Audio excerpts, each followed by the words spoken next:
Students, आज हम +1 class का 6th जो लेसन है साझेदारी संगठन, इसका 4th पार्ट पढ़ेंगे। और पिछले पार्ट में हमने बताया कि साझेदारी संलेख क्या होता है, यानी पार्टनरशिप डीड क्या होती है। उसमें बताया कि साझेदारी संलेख जो होता है वो साझेदारों के बीच में जो समझौता होता है उसका एक लिखित रूप होता है, अर्थात तो उन सब शर्तों को जिनके आधार पर साझेदारी फर्म की स्थापना की जा रही है या साझेदारी बनाई जा रही है, उन शर्तों को जब लिख करके रख लिया जाता है तो इसी को साझेदारी संलेख कहते हैं। तो इसमें उसके बाद बताया कि कुछ बातें होती हैं जो लिखी जाती हैं। आज उससे आगे चलते हैं हम साझेदारी की स्थापना या पंजीयन, अर्थात साझेदारी जो फर्म है उसकी स्थापना कैसे होती है, उसका रजिस्ट्रेशन कैसे होता है, यानी formation and registration of partnership.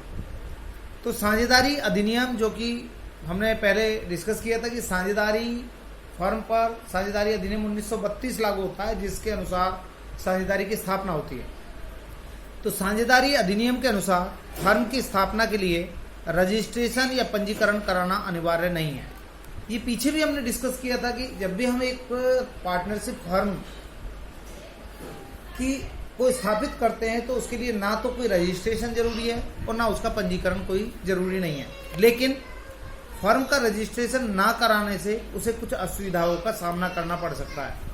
लेकिन जो पार्टनर्स हैं, अगर फर्म का रजिस्ट्रेशन नहीं कराते हैं, पंजीकरण नहीं कराते हैं, तो भविष्य में उन्हें कुछ समस्याओं का सामना करना पड़ सकता है। जैसे कि कल को देखिए, ये आप जानते हैं कि जहां जितने ज्यादा व्यक्ति होंगे, किसी भी संगठन में जितने ज्यादा व्यक्ति होंगे, उनमें तालमेल का उतना अभाव पाया जाएगा और झगड़े की संभावना उतनी ही अधिक होंगी। ऐसे पार्टनरशिप में भी जब ज्यादा व्यक्ति होते हैं, पार्टनर 2 या 2 से अधिक व्यक्ति होते हैं, तो उनके बीच में भी आपसी असहमति पाई जाती है और झगड़े की संभावना बनी रहती है। तो जो रजिस्ट्रेशन है उस झगड़े की संभावना की स्थिति में साझेदारों के क्या दायित्व होंगे, क्या अधिकार होंगे, इस सब का जो है वर्णन करता है।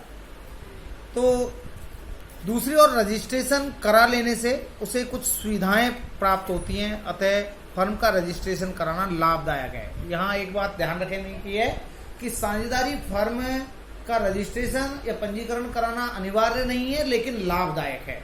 अगर जो लोग, जो पार्टनर्स साझेदारी फर्म का रजिस्ट्रेशन करा लेते हैं, उन्हें कुछ लाभ अवश्य प्राप्त होते हैं।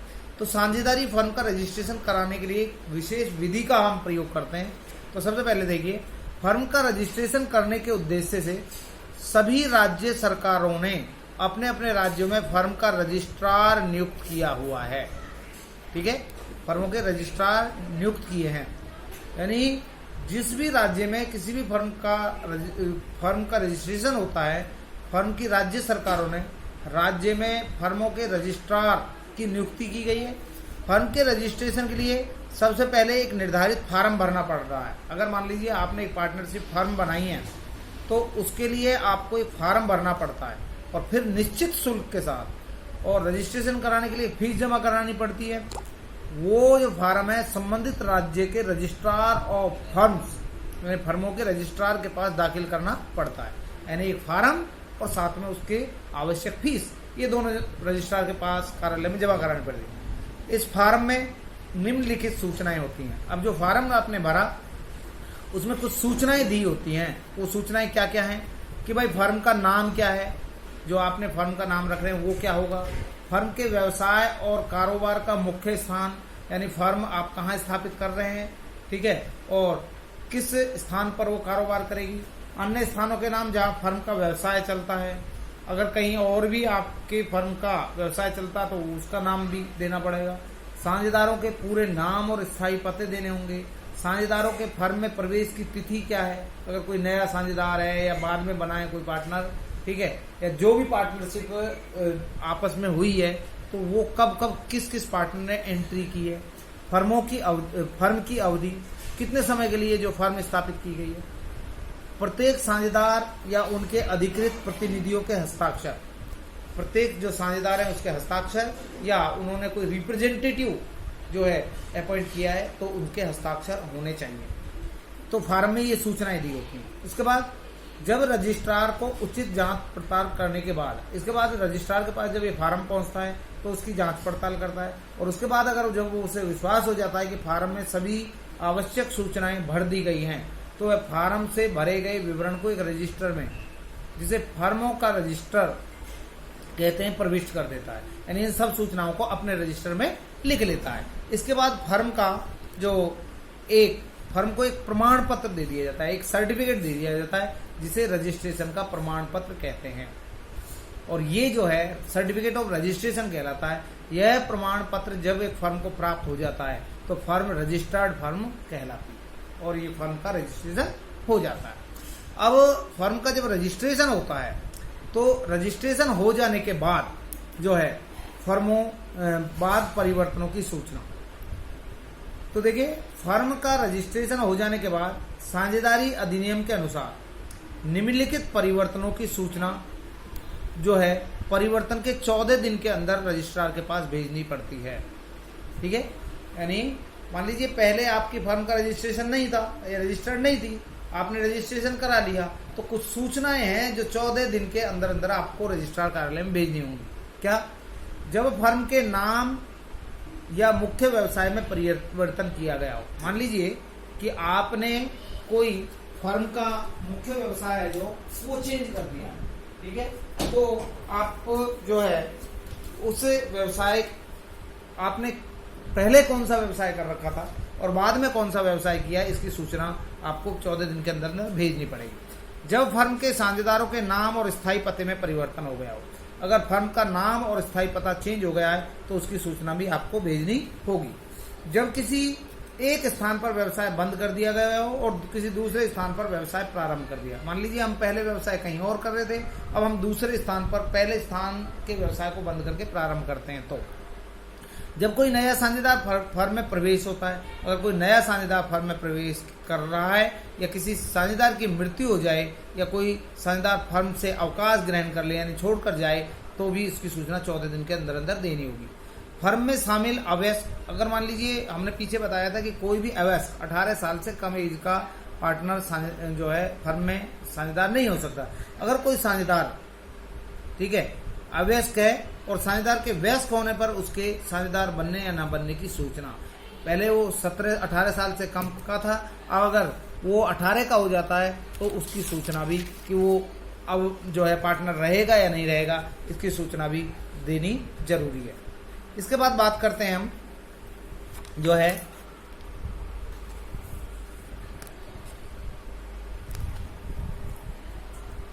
नेक्स्ट टॉपिक है हमारा इसी में कि रजिस्ट्रेशन ना कराने के प्रभाव।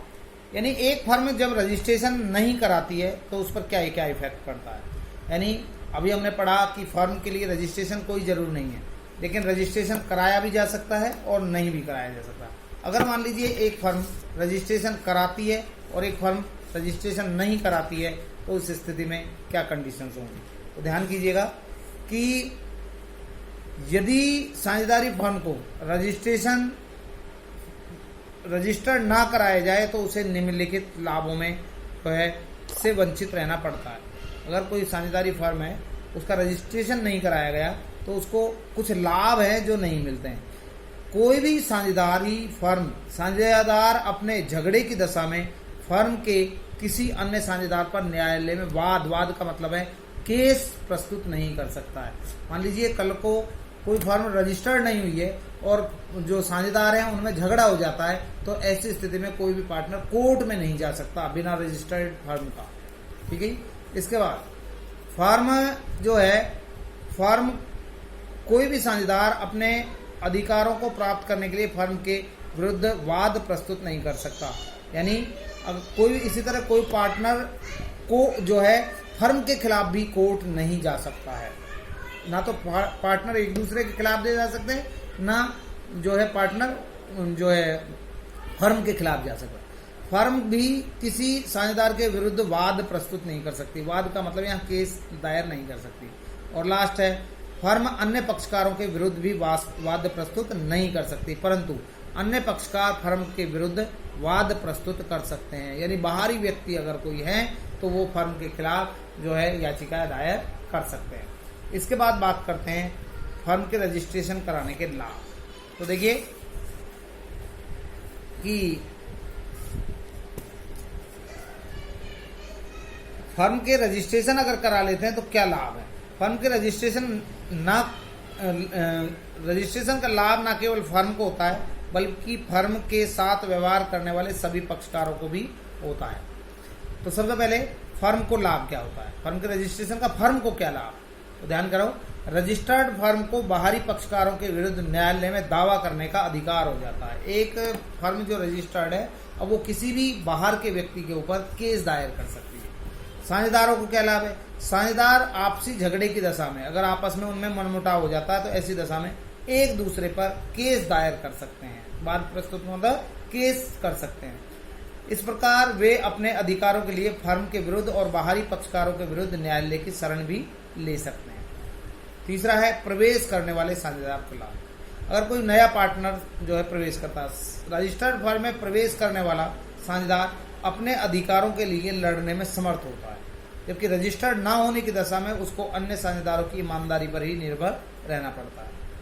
इसके बाद है फर्म से अलग होने वाले साझेदार के को लाभ। साझेदार निम्नलिखित दो परिस्थितियों में फर्म से अलग होते हैं, यानी पार्टनर जो पहले से है वो दो परिस्थितियों में जो फर्म से अलग हो सकता है। एक तो फर्म की साझेदार की मृत्यु होने पर, अगर किसी साझेदार की मृत्यु हो गई है तो वो फर्म से अलग हो सकता है। इन साझेदारों की मृत्यु के बाद किए गए फर्म के कार्यों के लिए उनके उत्तराधिकारी उत्तरदायी नहीं होते, यानी जब एक पार्टनर की मृत्यु हो जाती है तो उसके जो उत्तराधिकारी हैं वो जो उसका पहले से जो पार्टनर रहा उसके काम के लिए उत्तरदायी नहीं होगा। मान लीजिए कि एक पिता जो है पार्टनर था, अब पिता की मृत्यु हो गई और उसके बाद उसके पुत्र जो है उसका उत्तराधिकारी है, तो पुत्र जो है पिता के किए गए कार्यों के लिए जिम्मेवार नहीं होगा। अतः इस उत्तरदायित्व से बचने के लिए इन्हें किसी तरह की सार्वजनिक सूचना देने की जरूरत नहीं है। दूसरा, साझेदार के अवकाश ग्रहण करने पर, एक तो मृत्यु हो जाने पर जो है साझेदार अलग हो गया, दूसरा मान लो कोई छोड़ कर ही जाना चाहता है। अवकाश ग्रहण करने वाले साझेदार फर्म के कार्यों के लिए उस समय तक उत्तरदायी रहता है जब तक उसके अवकाश ग्रहण करने की सार्वजनिक सूचना नहीं दे दी जाती। यानी मान लीजिए मैं किसी फर्म में पार्टनर हूं तो मैं फर्म के काम के लिए तब तक जिम्मेवार रहूंगा, उसके दायित्वों के लिए तब तक जिम्मेवार रहूंगा जब तक मैं एक सूचना पब्लिकली नहीं दे देता, यानी किसी मैगजीन अखबार में सार्वजनिक अपनी सूचना नहीं देता कि भाई आज से मैं फर्म का साझेदार नहीं रहूंगा। लेकिन रजिस्टर्ड फर्म के अवकाश ग्रहण करने वाले साझेदार केवल रजिस्ट्रार को ही यह सूचना देकर, जो कि रजिस्टर में दर्ज कर ली जाती है, इस उत्तरदायित्व से मुक्त हो सकता है। लेकिन अगर कोई फर्म रजिस्टर्ड है तो उसे सार्वजनिक सूचना देना कोई जरूरी नहीं है, वो रजिस्ट्रार कार्यालय में ही इसका एक सूचना दे करके, शपथ पत्र दे करके, ठीक है, इस दायित्व से मुक्त हो जाता है। अतः रजिस्ट्रार को सूचना देने की तिथि के बाद ऐसे साझेदार फर्म में किसी भी कार्य के लिए उत्तरदायी नहीं होते हैं, ठीक है। यानी कुल मिलाकर उन्हें किसी भी सार्वजनिक सूचना, किसी भी प्रकार की सार्वजनिक सूचना जनरल पब्लिक को या आम जनता को देने की आवश्यकता नहीं होती है, ठीक है। अब इसमें कुछ क्वेश्चंस हैं, देखिए। पहला है, सीमित साझेदारी में कम से कम कितने साझेदार ऐसे सीमित दायित्व वाले होने चाहिए? तो कम से कम एक जो साझेदार ऐसा होना चाहिए जिसका दायित्व असीमित हो। इसके बाद अगला क्वेश्चन है, ऐसी कोई एक दशा जिसमें साझेदारों की को अवैध माना जाता है। तो आप यदि साझेदारी की स्थापना जो है गैर कानूनी कार्यों के लिए हुई है तो उसे अवैध माना जाता है। साझेदारी की कोई एक सीमा, जनता के विश्वास में कमी, साझेदारों के फर्म में लाभ के अलावा क्या प्राप्त हो सकता है? तो साझेदारों को फर्म में लाभ के प्रति ब्याज, कमीशन और वेतन प्राप्त हो सकता है। इसके बाद अनिश्चित काल के लिए तथा कोई भी, यह रिक्त स्थान यानी फ्लप्स, अनिश्चित काल के लिए तथा कोई भी व्यवसाय करने के लिए स्थापित की जाने वाली साझेदारी को हम क्या कहते हैं? सामान्य साझेदारी या ऐच्छिक कहा जाता है, ठीक है। क्या कहते हैं इसको? ऐच्छिक साझेदारी, यानी अनिश्चित काल जब तक इच्छा हो। वे साझेदार जो फर्म में संचालन में सक्रिय रूप से भाग लेते हैं वो क्या कहलाता है? सक्रिय साझेदार कहलाते हैं। ऐसे साझेदार को क्या कहते हैं? सक्रिय साझेदार। एक फर्म का नाम क्राउन रखने पर खालिस्तान से अनुमति लेनी होगी, किससे? सरकार से, क्योंकि क्राउन सरकारी नाम को इंडिकेट करता है। साझेदारी अधिनियम के अनुसार फर्म का रजिस्ट्रेशन कराना जरूरी है या नहीं है? ऐच्छिक होता है। कैसा होता है? ऐच्छिक। और इसके बाद ब्लैंक को साझेदारी संलेख में शामिल नहीं किया जाता। साझेदारों के लाभ हानि अनुपात, साझेदारों के लाभ हानि को साझेदारी संलेख में नहीं दर्शाया जाता। तो देखिए, साझेदारी की संख्या बैंकिंग व्यवसाय में 10 से अधिक नहीं हो सकती। तो साझेदारी व्यवसाय में, बैंकिंग व्यवसाय में जो है साझेदारों की संख्या 10 होती है, केवल इससे ज्यादा नहीं हो सकती। सही है। साझेदारी की एक महत्वपूर्ण विशेषता है कि कोई भी व्यक्ति अपना साझेदार, उस व्यक्ति इसका साझेदार हो सकता है। ठीक है।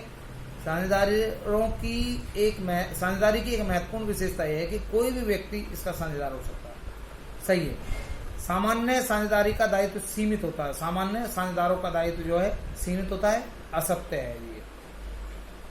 संतुलित निर्णय साझेदारी की एक सीमा है, ये गलत है। ठीक है। और एक समझौता जिसमें साझेदारी को संचालित करने वाली शर्तों का उल्लेख होता है, उसे साझेदारी संलेख कहते हैं, ये सही है। तो ये कुछ क्वेश्चन थे, ये चैप्टर यहीं कंप्लीट होता है, आप इसे कर लें। इसके अलावा इसमें कुछ मल्टीपल चॉइस क्वेश्चन भी है, वो आप देखें जरा। प्रत्येक साझेदार है फर्म का स्वामी एजेंट दोनों, केवल फर्म का स्वामी, केवल फर्म का एजेंट, फर्म के साथ संबंध नहीं। तो फर्म का स्वामी भी होता है और एजेंट भी होता है। बैंकिंग व्यवसाय में साझेदारों की अधिकतम संख्या कितनी होती है? अभी आपको बताया बैंकिंग में कितनी होती है, तो जो है 10 होती है। बैंकिंग व्यवसाय में कितनी होती है साझेदारों की संख्या? जो है सॉरी, बैंकिंग व्यवसाय में साझेदारों की संख्या, अधिकतम संख्या जो है पहले 10 थी, अब इसको ठीक है, इसको कुछ बढ़ा दिया है, 50 तक कर दिया है। इसके बाद है एक साझेदार को जिसकी फर्म के साथ संबंध की आम जनता को जानकारी नहीं होती। यानी पीछे पढ़ा था मैं साझेदारों पर का कि एक ऐसा साझेदार भी होता है जिसका लोगों को पता नहीं होता, उसको क्या कहते हैं? सक्रिय साझेदार, निद्रालु, नाम मात्र का, तो उसको हम कहते हैं नाम मात्र, उसको हम कहते हैं जिसकी जनता को जानकारी नहीं होती है, उसको कहते हैं आप गुप्त साझेदार। इसका निम्न में साझेदार कौन हो सकता है? फर्म हो सकती है, कंपनी, व्यक्ति, सभी, तो सभी हो सकते हैं। निम्न में से साझेदार कौन हो सकता है? तो साझेदार कौन हो सकता है? फर्म हो सकती है, कंपनी, सॉरी इसमें व्यक्ति आएगा, व्यक्ति हो सकता है। निम्न में से साझेदार का लाभ कौन सा है? अधिक वित्तीय साधन, सरल स्थापना, गोपनीयता, उपरोक्त सभी। गैर बैंकिंग व्यवसाय में साझेदारी फर्म में साझेदारों की अधिकतम संख्या कितनी होती है? गैर बैंकिंग में 50। ठीक है। और निम्न में से कौन पूर्ण साझेदार की श्रेणी में नहीं आता है? ठीक है। तो सक्रिय साझेदार, निद्रालु, गुप्त साझेदार, या जो है प्रदर्शन द्वारा साझेदार। तो इसका आंसर है प्रदर्शन द्वारा साझेदार जो है पूर्ण व्यवसाय में नहीं आता है। पूर्ण साझेदारी में ऐसे साझेदार को क्या कहते हैं? जो ना पूंजी लगाता है, ना लाभ हानि में हिस्सा लेता है, और ना ही व्यवसाय संचालन में कोई भूमिका निभाता है। तो ऐसे साझेदार को हम कहते हैं नाम मात्र का साझेदार। निम्न में से अवैध साझेदार का दायित्व कौन सा होता है? अवैध साझेदार का दायित्व आपको मालूम है, असीमित नहीं होता, सीमित दायित्व होता है। कैसा होता है? सीमित दायित्व होता है जो है। और एक फर्म को रजिस्ट्रेशन प्रमाण पत्र कौन जारी करता है? इसका आंसर है फर्मों का जो है रजिस्ट्रार। लेकिन इसमें बेटा एक क्वेश्चन कुछ गलत है, और वो है आपका बैंकिंग व्यवसाय में साझेदारों की अधिकतम संख्या जो है वो 10 ही होती है। ठीक है। एक बुक में थोड़ा मिस्टेक दे रखी है, तो बैंकिंग व्यवसाय में साझेदारों की अधिकतम संख्या 10 होती है, और गैर बैंकिंग में अधिकतम 50 होती है। तो ये चैप्टर आपका यहीं कंप्लीट होता है। थैंक्स।